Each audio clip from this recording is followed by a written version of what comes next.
Welcome to the Mobile Health Program Fall 2020 webinar series. I'm Christine Sawinski, Project Coordinator for the Mobile Health Program. The Mobile Health Program is one of the variety of programs aligning with the Partnership for Healthy Communities mission to mobilize the university's research, educational, and public service capacities in collaboration with community partners to address health inequities. Joining us today, we have our University of Delaware faculty and staff that make up 41% of our audience, and our community with 59%. Thank you all for joining us today. Audience lines will remain muted throughout the presentation. Please use the Q&A box for any questions and we will address those following the presentation. Any technical issues, please submit those through the chat box. This webinar is being recorded and we will be posting it soon to the Mobile Health Program website. Later this afternoon, you will receive an evaluation via email. Please take a moment to complete this for us. We really do value your feedback. Now, I would like to take a moment to tell you a little more about the Mobile Health Program. The Mobile Health Program is a collaboration between the Lieutenant Governor's Office, St. Francis Healthcare, Highmark Blue Cross Blue Shield Delaware, and the University of Delaware's Partnership for Healthy Communities. The Mobile Health Program is funded by Highmark Blue Cross Blue Shield of Delaware. The Mobile Health Van enables faculty, staff, and students to support improvements in health outcomes in Wilmington's most vulnerable neighborhoods through community health services outreach. Please visit our website to find out where and when the van will be next, as well as finding out about and registering for upcoming virtual programming. Our next Lunch and Learn series is this Friday on October 23rd. This is a very interactive group that you will walk away with great goals to work on. Space is limited, so please register soon. Also, our next webinar is scheduled for next week, and the topic is keeping an eye on your mental health. Again, you will need to go to our website to register for this. So today it is my great pleasure to introduce you to our presenters, Emily Donahue, University of Delaware Dietetic Intern, and Anya Leffelt, an Associate Director, Dietetic Internship Director in the Department of Behavioral Health and Nutrition, both at the University of Delaware. My name is Emily, and I am currently a dietetic intern at UD, just like Christine mentioned. I am currently placed in my community nutrition rotation with UD's Cooperative Extension.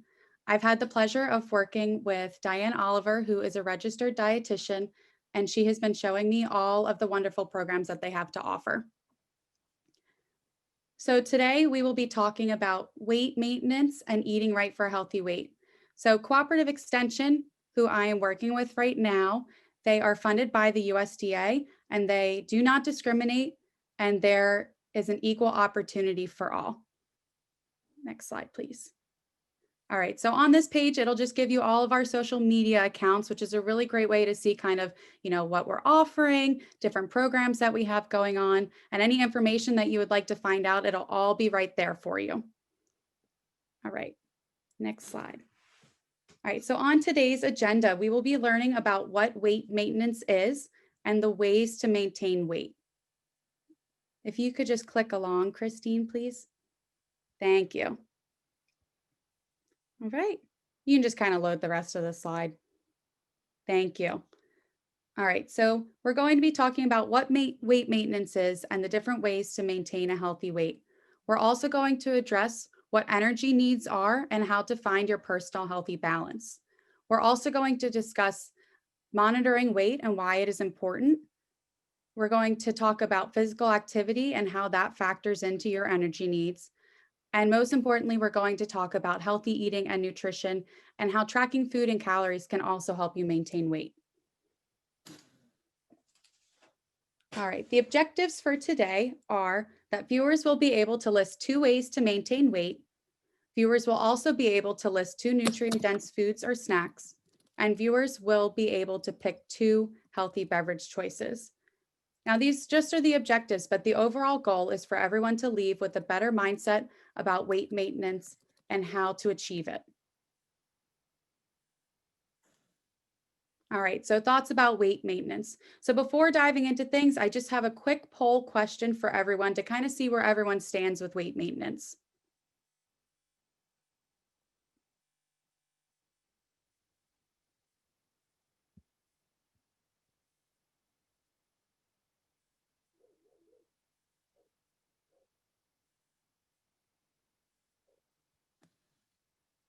All right.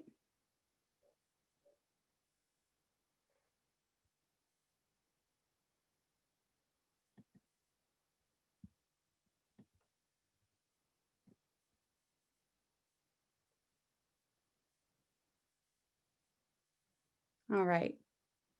So Christine, how do I see the response? Here we go. Okay, I'm sharing them right now. perfect. Thank you. All right, awesome. So we have a lot of feedback, which I really appreciate. Kind of gives me a gauge on how to go about things today.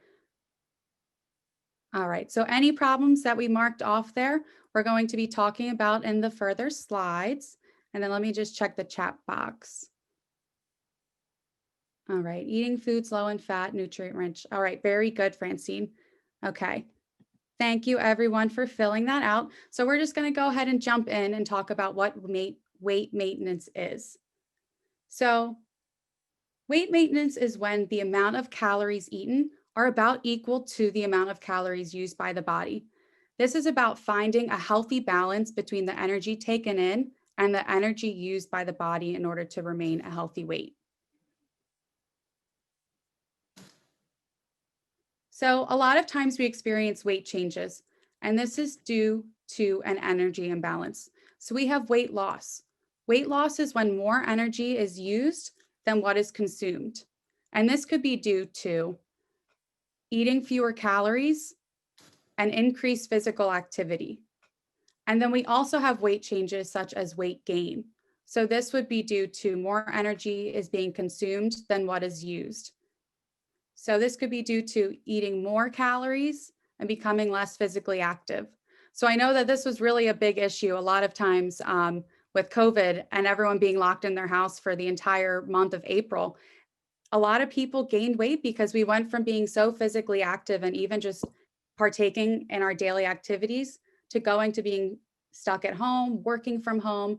All of these changes could lead to either weight loss, weight gain, any changes in your daily habits. All right, so why is maintaining a healthy weight important? A healthy weight is important because it can help to lower the risk of chronic disease development, such as type 2 diabetes, there's heart disease, stroke, different types of cancers, all can be reduced by maintaining a healthy weight. Keeping a healthy weight can also help to make you feel more energized and less fatigued. It can lead to more improved mental health and self-image. And also it can help with stress management. All right, next slide, please. All right, so the key to maintaining a healthy weight is to strive for an overall healthy lifestyle. And there are many ways to go about that. Ways to maintain weight is to know your personal energy balance. You know, how much energy does your body need on a daily basis to function properly? Another way is to self-monitor weight. So this would be things like weighing yourself at home and whatnot. Another way to maintain weight is to partake in regular physical activity. Your healthy eating habits also have a big effect on your weight maintenance, and tracking food can be beneficial to help keep in mind on ways to maintain weight. All right, next slide, please.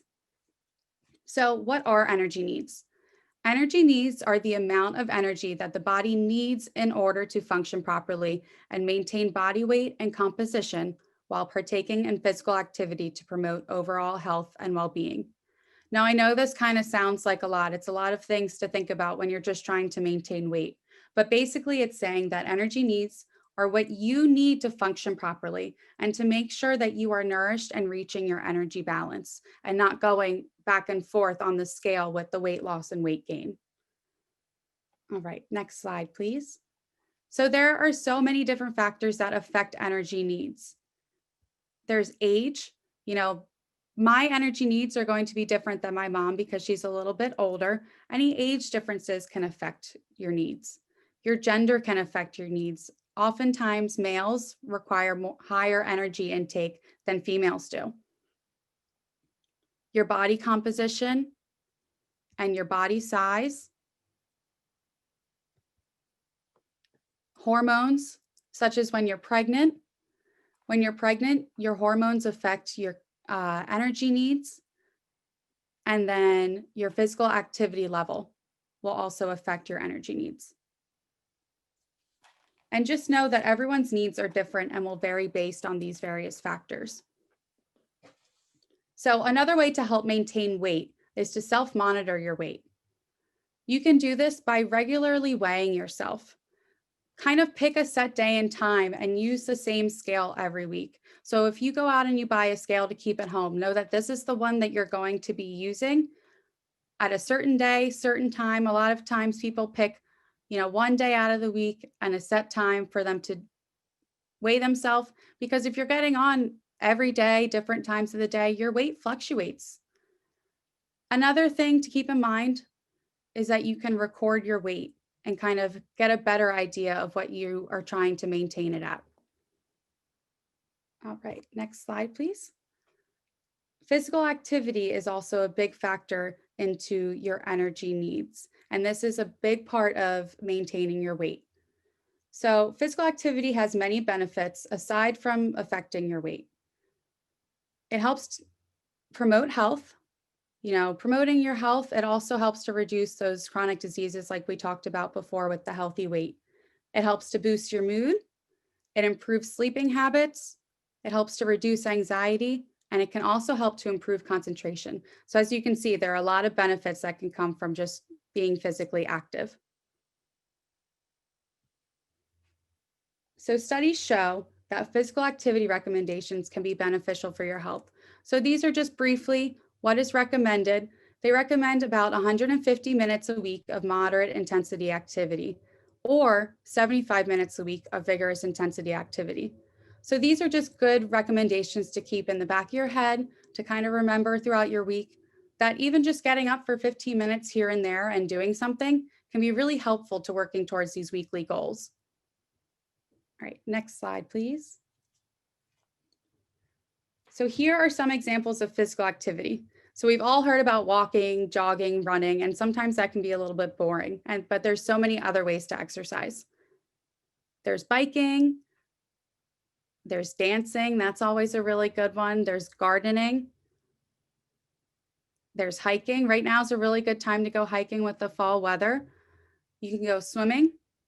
Right now, you might not want to swim outside. You could always find an indoor pool. I know the Y that I go to has an indoor pool. You could also get creative and visit a park, zoo, or museum. These are great ways to get everyone involved, to bring people with you. And it doesn't feel like it's physical activity. You're getting up and you're moving and you're not exactly thinking about it and feeling like you're being forced to get out there. Right? And then raking leaves, and even cleaning the house can be a really big one. So it's not always things that you think of or realize that can contribute to your physical activity levels. Right?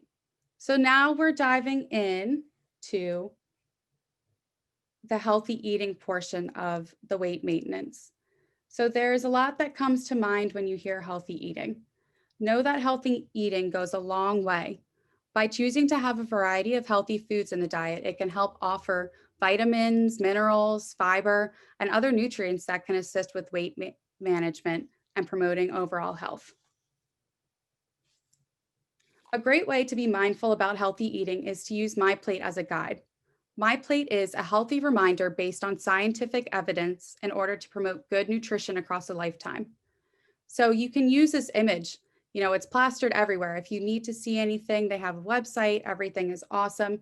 But when building your plate, it's helpful to keep in mind that you want half of your plate to be fruits and vegetables. And you can really mix it up with the variety. You can have all sorts of different fruits, all different vegetables. You can cook them in different ways with different things on them so that you don't get bored. Then you also want half of your grains to be whole grains. You also want to try and have a variety of different protein sources, whether it's, fish, poultry, lean beef, all sorts of different things that you can choose from. And you also want to try and switch to a low fat or non-fat dairy. All right, next slide. So when it comes to finding an overall healthy diet, it is most important to find what works for you, or else you won't be motivated to eat healthy. So you want to make sure that you're being mindful of portion sizes. You want to try and incorporate a variety of nutrient-dense foods, and you want to try and limit the foods that have saturated fats, sodium, and added sugars. All changes can help start healthy eating habits. So it's really good to think of, if you're just changing a drink here and there, switching to a healthier snack can be very helpful. All these little habits, even though they're small changes, it's good to know that they are still just as important. And you want to support and help promote healthy eating for others as well. All right, so serving size and portion size. For serving size, this is what you're going to find on the nutrition facts label. It is a measured amount of food that's based on nutrition recommendations. So I don't know how well you can see my face up in the corner, but I have a little nutrition label with me. I'm not going to go into it too much, but just know it's normally on the back side of your food products that you're going to get. And that is where you can find the serving size. So then what is a portion size? Portion size is the amount of food that you serve for yourself. So it's not necessarily what is measured out on the container on the nutrition facts label. It is what you're putting on your plate and eating. And a lot of times this can vary from the serving size. A lot of times right now in America, our portion sizes are so much bigger than what the serving size is. So it's good to be mindful and read the nutrition facts label. All right. Overportioning is very common and it can often lead to weight gain. So here are some tips to overcome portioning pitfalls. So you can try practice measuring your foods. You can take out a measuring cup, you can take out tablespoons, teaspoons, and kind of get a better feel of how much that serving size truly is instead of just mindlessly putting it onto your plate. If you start practicing, you kind of start to get a better idea of what a true serving size is. And then you can be mindful of, the calories and the different contents of the food that you're eating. You want to also acknowledge hunger cues. So just because you're still hungry at the end of your serving size does not mean that you can't have more. It's just something to be mindful of. Know that if you're having more than the serving size because you're hungry, that's okay. But just know that you're having a little bit more added onto that. You can overcome these pitfalls by reviewing the nutrition facts label. The nutrition facts label can really become one of your best friends because it tells you everything about your food. It tells you how much the serving size is and everything that your body needs to know. And you also want to try and avoid eating from the package. So I know I'm guilty of it. I know it's a super easy thing to do. You don't want to dirty any plates, but keep in mind that when you're eating from the package, it's hard to stick with that serving size, and it's very tempting to just mindlessly eat when you're bored, if you're watching a movie, anything like that. It's very easy to overportion. So you'll see in the picture, there's kind of good examples of you can measure things with your hands. So you might be out to eat and you might not want to whip out your measuring cup at the dinner table. So it's okay for you to kind of get this idea of a healthy comparison. So there will be the clenched fist, which is about 1 cup. It shows the size of a palm, which is going to be about the protein that you need. So it's as useful for estimating meat, fish, and chicken. And then there's other ways to estimate for when you're portioning out your foods and you don't have the right resources. All right. So it is also important to know the difference between a nutrient-dense food and an energy-dense food. Nutrient-dense foods not only offer energy, but are packed with a variety of nutrients that help to promote our health and nourish our bodies. So some food examples of nutrient-dense foods are fruits and vegetables such as apples, bananas, you have broccoli, green beans, anything that you prefer is going to be a great option. Then you want to try and pick whole grains over processed grains. They keep you full a little bit longer. They have more nutrients to offer. Some great choices would be things such as brown rice. I really like 12-grain bread, but there's different varieties that you can choose from. You also want to try and pick lean protein choices like I had talked about before and like my plate suggests, such as there's seafood, shellfish, there's poultry, And then you also have nuts, seeds, peas, and beans are also really great options for nutrient dense foods.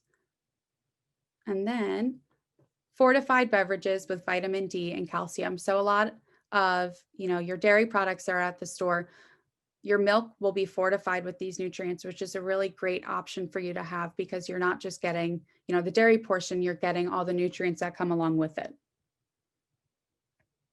Right. Then we have our energy dense foods. These are foods that we want to try and limit. So these foods are packed with calories, but they lack important nutrients. They are also referred to as empty calories. They're often high in saturated fats and added sugars, which are things that we are trying to avoid. So some food examples are going to be chips, soda, juice concentrates, fried foods, that fast food. I know it's convenient, but they are really guilty of being these empty calories. Chips, candies, the list goes on and on, especially as we're approaching Halloween with all the candy. It's important to know that they are a little bit energy dense, unfortunately. All right. So next we are on to added sugars. We want to try and limit our added sugars in the diet. So added sugars are not natural. They are a processed food or beverage that contains added sugars or syrups to enhance the flavor. So it's not going to be, that fresh piece of fruit that you're choosing. Those are going to be natural sugars. It's going to be, like a sweetened beverage. A lot of times candies have these added sugars for the flavor. It can lead to weight gain and other chronic health issues. It can hide as different names on the nutrition labels. So this is another reason why the nutrition facts label is so important. Not only can you read the serving size, but you can also see underneath the sugars portion, it includes the added sugars. So this is something important to look for. And it hides as different names. So you can see under the ingredients where it's highlighted in the orange color, it says sucrose, glucose, high fructose corn syrup. It's not always going to be listed as sugar. It's going to be a different name that can be mindful to look for. So some examples are going to be sodas, baked goods, ice cream. A lot of the good stuff, unfortunately, has added sugars. All right. So an easy way to avoid these is to make better beverage choices. So like I was talking about with these small changes, making a better beverage choice can be one of those easy small swaps to make instead of, uplifting your entire routine. So swap for healthier beverages to cut back on added sugars and calories. You want to try and drink water. So I always suggest to keep a water bottle on hand. Sometimes we're so busy, we're going from place to place, we don't always remember to drink water. So having it there with you, when you're just a little bit thirsty, you'll reach for it and you're getting so much more water this way. And sometimes not everyone enjoys water. So try adding fruit to kind of make it taste the way that you would like. Do what you need to do to make the better choices. You can also read the nutrition label on the back of beverages. So, a lot of times they'll promote a healthier soda, healthier options for you to have. But when you actually read it, it still has all those added sugars and has different things in it, chemicals. You just want to make sure you're reading that. And enjoy your favorite beverages in moderation. So I know a lot of people, we're trained to think that soda is so bad for you. And even though it's not a healthy choice, if Dr. Pepper is your favorite soda, it's okay to have it every once in a while. Don't just, completely cut it out. Just try and switch when you can. All right. So here's a little game. It might not be that exciting, but it's exciting for me. So if you could, at this time, kind of decide which is the healthier choice. Do you think it's going to be the blended coffee, or do you think it's going to be like an iced coffee or a hot coffee? So just go ahead and type in the chat box.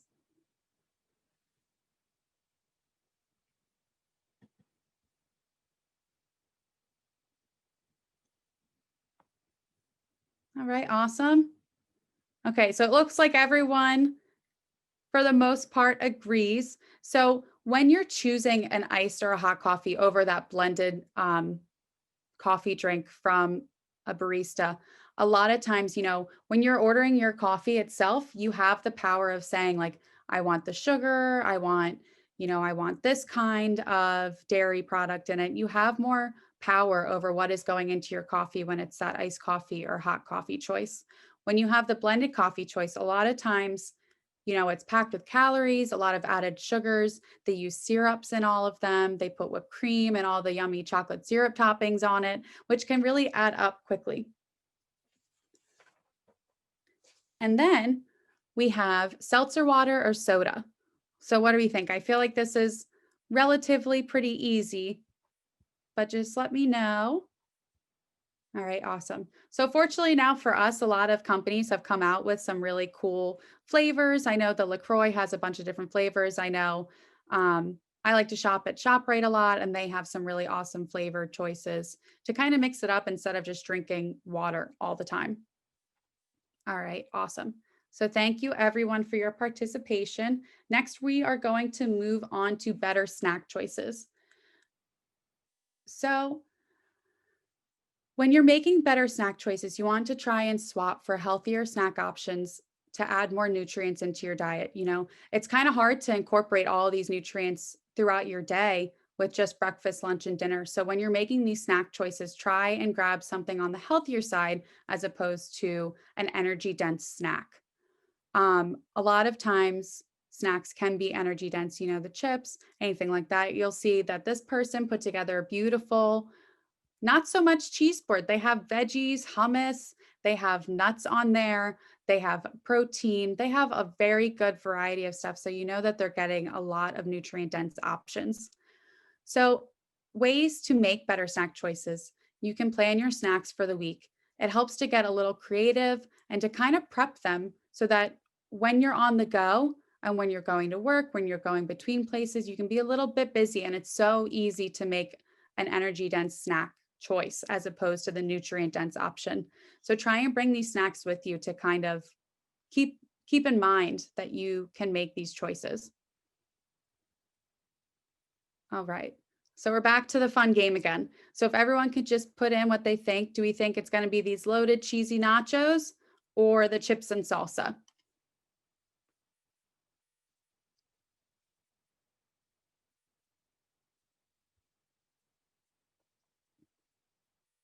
All right, great. So I'm seeing lots of chips and salsa. So yes, although you are eating chips, it's, instead of getting all this cheese and all the other stuff that you don't know is getting thrown on there, it's good to have, kind of that in between option, like the chips and salsa. It doesn't always have to be veggies and dip. It can be, salsa has a lot of nutrients in it. So that's also a good choice.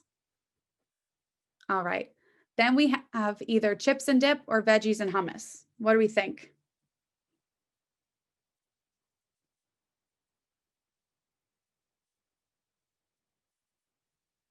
Okay. All right, awesome. So veggies and hummus is definitely going to be a little bit better. Sometimes the chips and dip, like I said, chips are fine sometimes, but the dip has a lot of saturated fats in it. There's a lot of things to think of as opposed to just what you're dipping it in.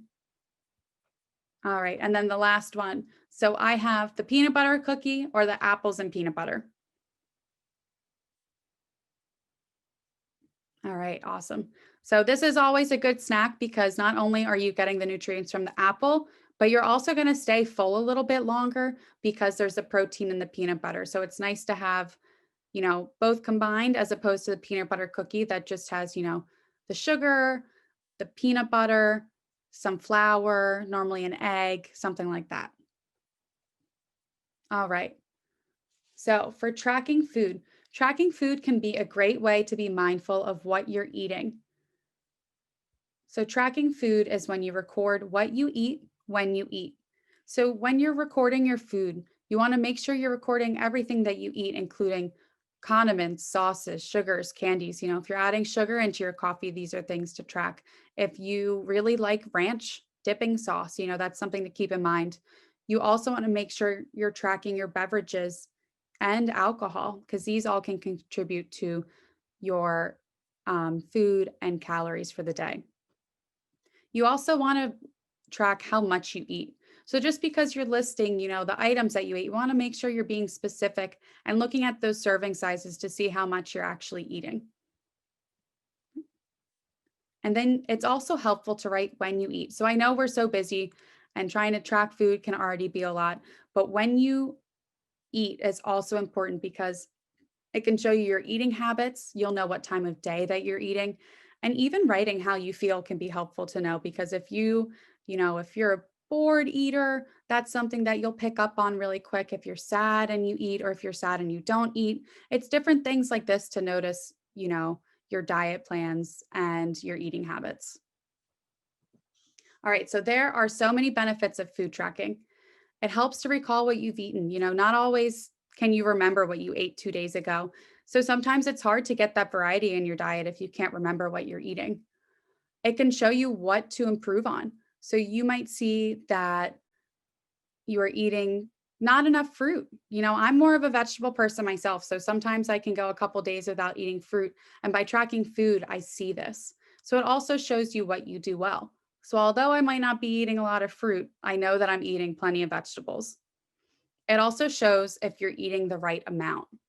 So when you're tracking the serving size and you're putting everything in, it lets you know, it kind of gives you a visual on if you're having too much of something or not enough.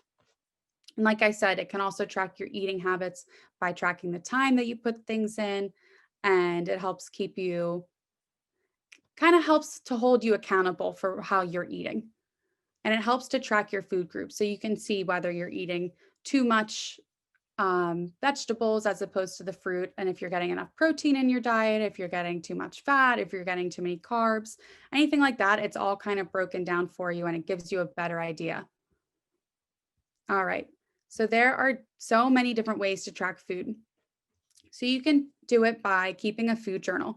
So keeping a food journal is going to be when you use your pen and paper and you write down, what you're eating at the time, the measurement that you're having, and you kind of keep it yourself.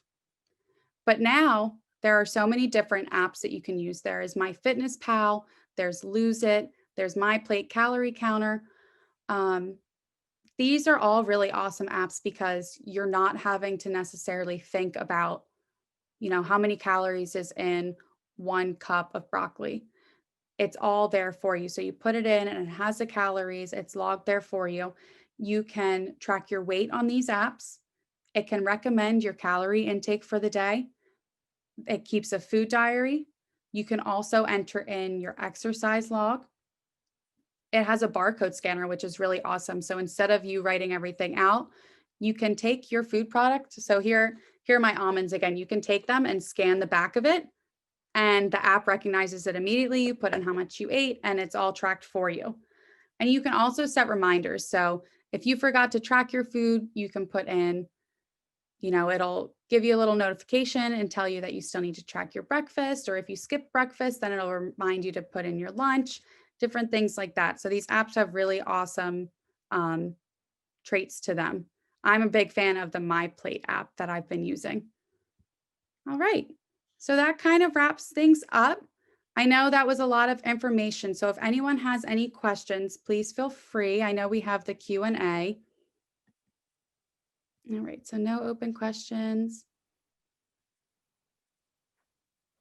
Emily, I see a question that just popped up. Would you encourage someone to use an app over a written food journal? And if so, why? So I think that at the end of the day, whatever you feel most comfortable with is what you're going to benefit most from. So I know sometimes it's easier for people to keep a food journal. And if that's easier for you, that is perfectly fine. A lot of times you might end up needing to look up different contents to your food aside from what's just listed. You might not always have a food label with you. I just like the apps because I find that they're pretty user friendly. You can scan things. It asks you questions. It kind of walks you through how to track your food and makes it a bit easier for you. I know the My Plate app, it has like different recipes that you can use. So if you're getting kind of bored, it has different recipes that they'll give you. They have different workout plans that you can look up. These apps just offer a lot of things that you wouldn't normally think of. But like I said, it's all about picking what you're most comfortable with because that's what you're going to get the most out of. Great.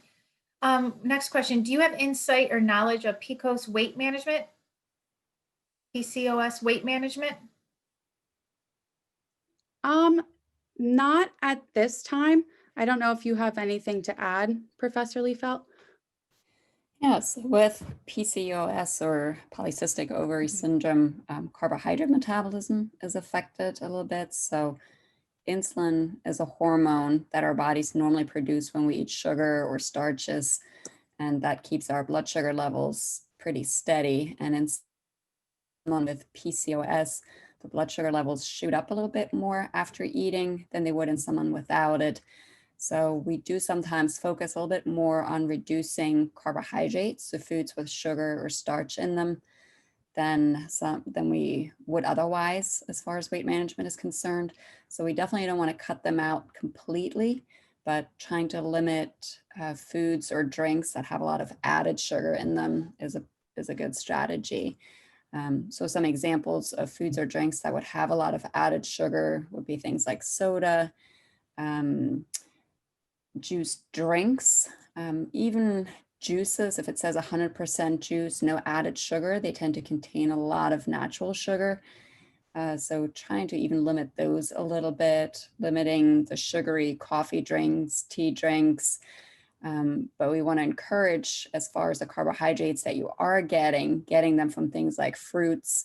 And I see you just typed that in the chat box too. Yeah, so fruits are great. They also contain fiber, which can actually help with weight management in everybody, but especially in patients with PCOS. We seem to find that that's helpful. It can also make you feel full a little bit longer and keeps blood sugar levels from shooting up so quickly. So, in addition to things like fruits, whole grains like oatmeal are good, beans like chickpeas, lentils, black beans, kidney beans, pinto beans. Um, and yeah, you made a comment here that you've noticed weight gain around the middle, and a lot of that has to do with your body being less sensitive to the insulin that you're producing. So, working on reducing the added sugars, trying to eat high fiber foods can be helpful.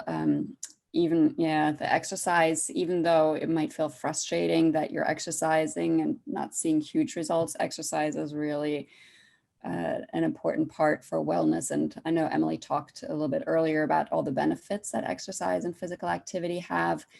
So it's important to maintain that. It's also important not to actually cut calories too much. So your instinct might be that I'm not seeing the results I want to see, so I'm going to keep cutting calories and eat less and less and less. And in many people, that actually then kind of has the opposite results, where your body desperately tries to hold on to the calories that you are taking in. But we're seeing that people with PCOS, it seems to affect your ability to lose weight even more. So instead of drastically cutting calories, really focusing on reducing the added sugars.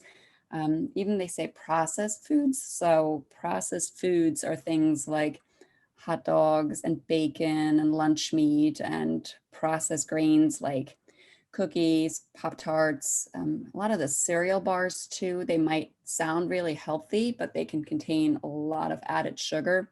And sometimes they even disguise that it is sugar. So they might use terms like brown rice syrup, which sounds a lot healthier, right? You always hear about brown rice being healthy, but brown rice syrup really is just another form of sugar. So trying to limit foods. If you're baking things yourself, you have a really good idea of what's going into them. But if not, looking at the nutrition facts label that Emily talked about is a great way of being able to tell how much added sugar is in there. So for decades, the nutrition facts labels haven't included any information on how much added sugar a food contains.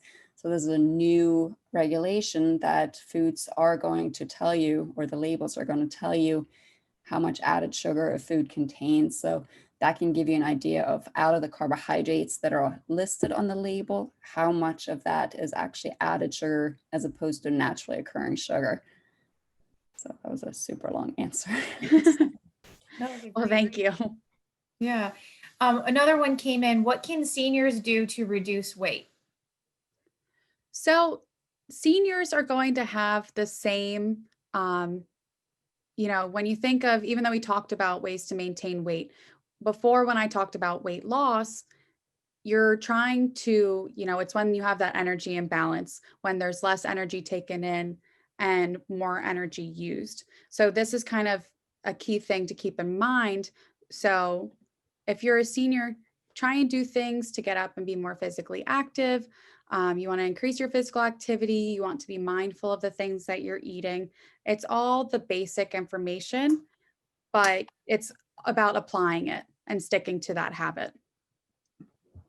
And it really, just to add on to that, really depends on the person. So I think everybody has possibly something different that they can work on in order to help reduce their weight. I can tell you if I got rid of all the chocolate in my life, I would be shaped probably differently. But everybody might have something different, and what's realistic for one person or desirable for one person might not be for the other person. So sometimes it's difficult to make these kind of across the board recommendations. I think Emily did a really nice job of providing general guidelines, but one senior might be quite different from another senior, and even depending on how senior someone is, our idea of what their ideal body weight would actually change. So we find that as you get older, kind of beyond age 70 or so, we actually try not to promote a lot of weight loss, that individuals who have a little bit of a buffer can be better off. So if they become sick, they have more stores, more reserves to kind of keep them going, because probably all of us can remember when we weren't feeling well, and sometimes it really affects your appetite. So if you get sick and you're not able to eat for a couple of days and you're 20, you bounce back pretty quickly. Whereas the older you get, it can be more challenging and kind of more devastating from a health standpoint. So if we're talking about someone who's 75 or 80 and technically they're overweight, we might be okay with a little bit of overweight. Morbid obesity is a different thing, but it's something we see very rarely in the elderly population. So we can sometimes be a little bit more lenient as far as what we consider desirable body weight in someone as you get more mature. I have another question that came in. This says, I've used the Lose It app in the past to help lower and maintain my weight. The app also drops me below 2,000 calories a day. I'm a female, and I've noticed over the years that once I get to a certain weight, I fall off and stop using the app, and then come back a few weeks or months later at a higher weight. What do you think may be going on? So I think with the weight fluctuations, that is very common to have because, you're tracking your food, you're staying with your plan, and then things go the way that you wanted to. So then you're kind of rewarding yourself by not following it anymore and giving yourself a break. So when you come back to using it, this tends to happen a little bit with the weight fluctuations and the calories. Your calorie recommendations increase a bit with weight gain. So that is something to kind of be mindful of, to stick with a routine and to not fall off here and there. And I can tell you, you're not alone if you feel like you're in this vicious cycle of losing weight and then regaining even more than what you had lost and ending up at a higher weight than you were before you started losing weight. This is something that's really common, especially with following fad diets, where you're very restrictive, you're depriving yourself. And then when it's time for you to end your diet, then people tend to go back to eating what they were eating before, and sometimes kind of overindulging in the foods that they had been restricting. So when we, as dietitians, talk about weight maintenance and weight loss, we really try to encourage kind of gradual changes that are maintainable. Really want to encourage those to last over the lifespan, and not think of it as something like, I have a family reunion or high school reunion coming up in 2 weeks and I want to lose 20 pounds by the time I go. There's really no safe, healthy way to do that. And it's not sustainable. So trying to find ways of making healthy food choices and increasing physical activity in levels that are possible. I don't know. It's been a few years since the show, I think, has been on, but The Biggest Loser, I don't know how many of you have seen this. These are participants that are classified as being morbidly obese, and they, over a really short period of time, and I don't remember exactly if it's 6 weeks or 8 weeks, something like that, might lose well over 100 pounds. And then, they have the big reveal and they look phenomenal. But what it took to get to that point is, for one, I don't think healthy and definitely not sustainable. They're exercising for 6 hours a day and severely restricting calories, and then they go back to their normal lives. And there have been just a couple of studies that have looked at the outcomes of people who have been on The Biggest Loser show and show that already regain the weight that they lost, and sometimes even beyond what they lost. So someone who might have lost 140 pounds, then regaining, 150 over the next 6 months or so.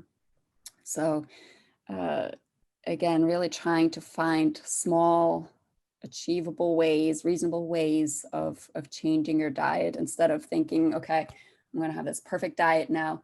Most people last about 2 weeks with that, and then resort back to what they were doing before. I read somewhere that it takes about 6 months for something to become a habit. So if you say, all right, 3 times a week, I'm going to pack lunch and I'm going to make sure I have lots of fruits and vegetables in there, do that for 6 months. And it might not seem like you're shattering any records, but that's something that's sustainable and will get you to where you want to be in a safe way. Great, thank you. One other question, where can we find the information on My Plate? So My Plate has a website. It's called choosemyplate.org. They have really awesome resources. It breaks every part of the plate down for you and explains it a little bit more in depth than I had today. And it gives all sorts of resources like recipes, different ideas to kind of help you get creative. All right, thank you. Yeah, that's the link that you'll have. So there is one thing. I do have a survey if everyone could fill it out when they get a chance. I'm sending the link here. And I can also send it out in an email afterwards, just to kind of see, how everyone did, what everyone thinks, to kind of make sure that you got what I was trying to get across. It's just like a quick 5-question survey. Thank you. And we also too will be sending out a survey on behalf of the Partnership for Healthy Communities to everyone who attended today. So if you can do both those, and I would be more than happy, Emily, to include that in my email if you like. Yeah, that would be awesome. Okay. Because I think a couple people logged off. So if they get an email. Sure. We can include both those in that. And it does look like Emily did put her survey in the chat, but I will also can include her survey in the email that I send out later today. And Emily, can you resend that survey? I think it just went to the panelists, not to all attendees. Oh, okay. Thank you. I didn't even know that was an option. All right.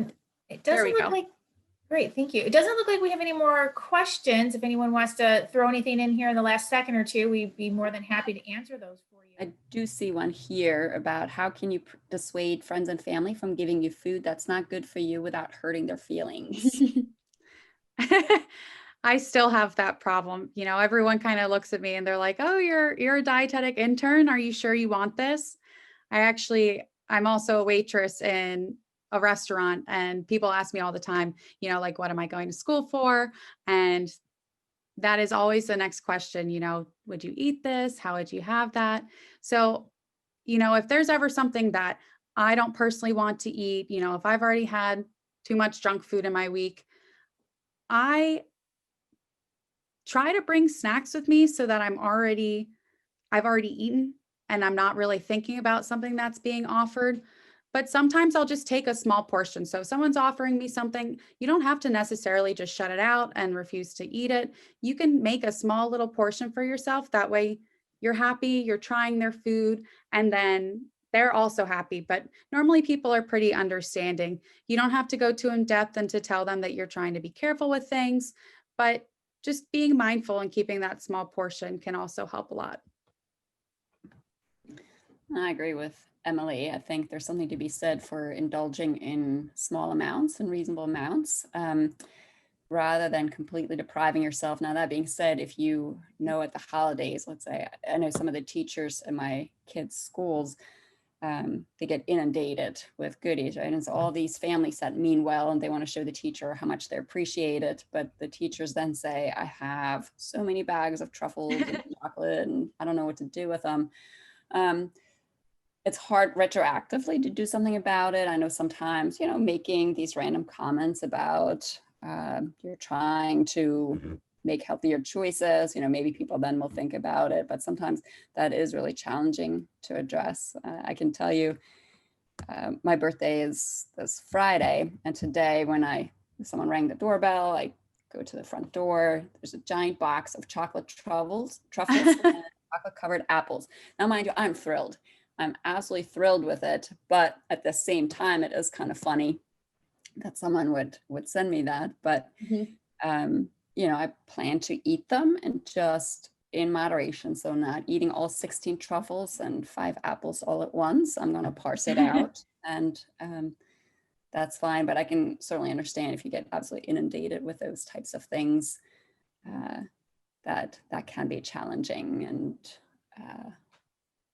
sometimes it's difficult to convey that to your friends and family. Oh, thank you, without offending them. But if you've made comments, kind of prior to gift-giving occasions about what you're trying to accomplish, I think people generally are respectful of that. But I know it's not something you might want to share with everybody in your life. So sometimes just then metering it out. I know when I bring things back when I used to not work remotely and I would go into the office every day, things would disappear from the office pretty quickly, no matter what it was, if you bring it in. So if you have the opportunity to share it, I know people really do appreciate it. Sharing is great. That's how I get rid of all my baked goods, all that stuff. Just pawn it off on everyone else. I bring it to work and everyone's so excited. Absolutely.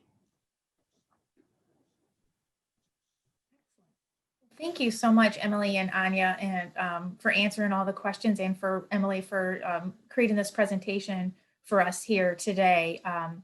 I don't see any other questions. If I missed something again, Anya, please let me know. I'm not sure how I missed that last one, but thank you for catching it.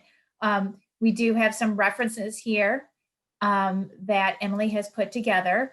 If you have any questions about the mobile health program or the Partnership for Healthy Communities, please don't hesitate to reach out to me, Christine Sawinski, project coordinator for the mobile health program, or reach out to Noelle Duckworth, who is the program coordinator for the Partnership for Healthy Communities. We will be sending the eval today via email. It's the eval that we send out weekly under the Partnership for Healthy Communities and the webinar series. And then today we will also include Emily's survey, as well as we will include the slide deck from her presentation as well, so that you will also have the information with you and the resources that we discussed here today. So again, I would like to say thank you to all of our attendees for joining us on this sunny/cloudy day. I think the sun's starting to come out. And thank you, Emily and Anya, again, for being with us and presenting and answering all the questions that our community members have. We do thank you for your time. So once again, thank you everyone for joining, and have a great day.